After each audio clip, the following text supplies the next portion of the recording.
Assalamualaikum warahmatullahi wabarakatuh. Perkenalkan kami dari kelompok 6. Di sini kami akan memaparkan materi tentang nitrimetri. Adapun kelompok 6 yaitu ada Atira Azelia, Elsa Julia, dan saya sendiri Kintan Fariza. Definisi dari nitrimetri sendiri yaitu penetapan kadar secara kuantitatif dengan menggunakan larutan baku natrium nitrit. Nitrimetri disebut juga dengan metode titrasi diazotasi. Reaksi diazotasi telah digunakan secara umum untuk penetapan gugusan amino aromatis dalam industri zat warna dan dapat dipakai untuk penetapan sulfanilamida dan semua senyawa-senyawa yang mengandung gugus amino aromatis. Indikator nitrimetri. Indikator nitrimetri terdiri dari indikator dalam dan indikator luar.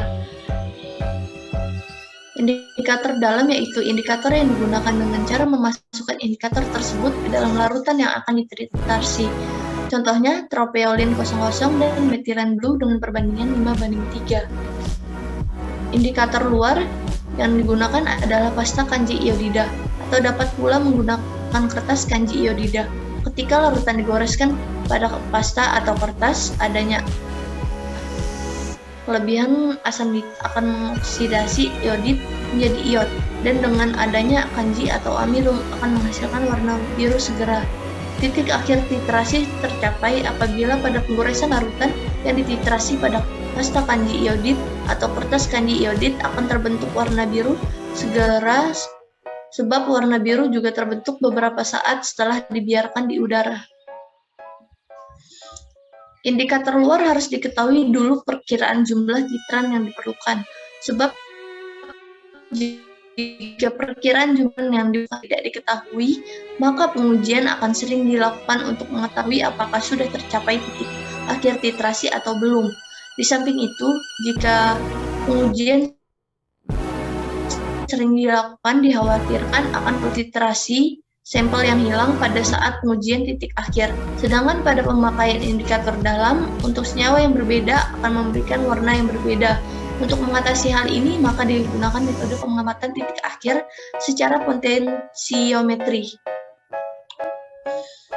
Katalisator yaitu untuk mempercepat reaksi karena kalium bromida dapat mengikat NO2 membentuk nitrosobromid yang akan meniadakan reaksi tautomerasi dari bentuk keto dan langsung membentuk fenol. Selanjutnya stabilisator. Stabilisator yaitu untuk mengikat NO2 agar asam nitrit tidak terurai atau menguap. Penetapan titik akhir dapat juga ditujukan dengan campuran tropiolin dan metilen blue sebagai indikator dalam larutan. Pada berbagai macam indikator yang digunakan dalam titrasi nitrimetri ini, maka dapat dikatakan bahwa setiap indikator tersebut memiliki keuntungan dan kerugian. Salah satunya adalah indikator luar, di mana keuntungan dari indikator ini adalah terjadinya perubahan warna yang jelas. Sedangkan kerugiannya adalah pelaksanaan tidak praktis karena kita harus menggoreskan setiap kali penambahan titran, larutan harus didinginkan, dan memerlukan reaksi orientasi untuk memperkirakan titik akhir titrasi. Senyawa-senyawa yang dapat ditentukan dengan metode nitrimetri adalah seperti sulfamerazin, sulfadiazin, dan sulfanilamid. Senyawa-senyawa ini dalam dunia farmasi sangat bermanfaat, seperti sulfanilamid sangat berguna sebagai obat antimikroba. Prinsip titrasi nitrimetri. Yang pertama, pembentukan garam diazonium dari gugus amin aromatik primer, amin aromatik sekunder dari gugus nitrit. Yang kedua, pembentukan senyawa nitrosamine dari amin alifatik sekunder. Yang ketiga, pembentukan senyawa azi dari gugus hidrasida. Yang keempat, pemasukan gugus nitro yang jarang terjadi karena sulitnya nitrasi dengan menggunakan asam nitrit dalam suasana asam.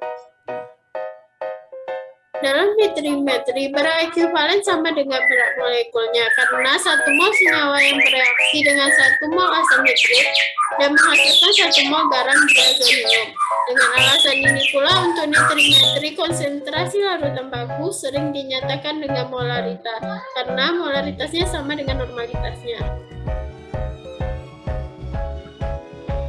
Baiklah, selanjutnya saya akan menjelaskan tentang pembuatan larutan baku. Adapun larutan baku yang kita gunakan pada percobaan kali ini yaitu adalah natrium nitrit 0,05 molaritas.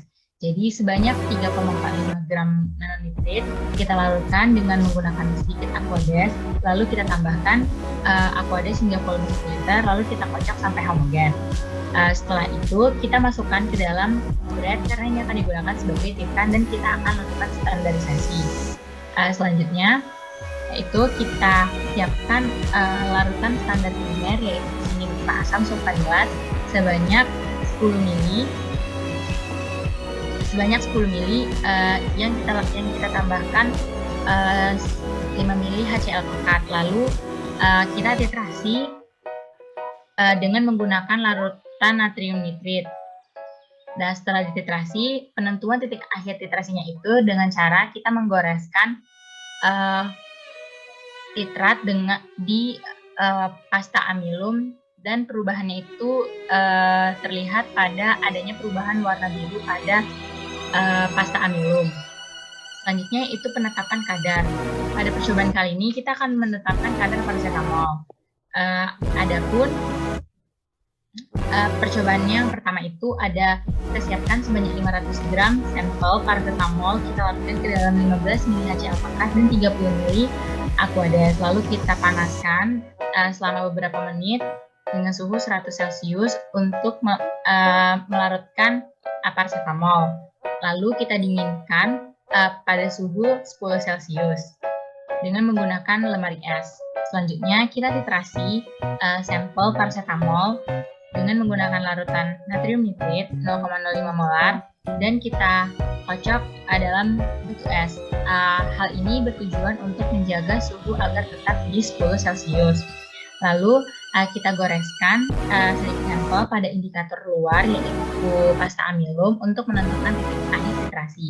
Titik akhir titrasi ini ditandai adanya perubahan warna pada sampel yaitu warna biru. Nah, itu dia penjelasan dari kelompok kami. Kurang lebihnya kami mohon maaf. Wassalamualaikum warahmatullahi wabarakatuh.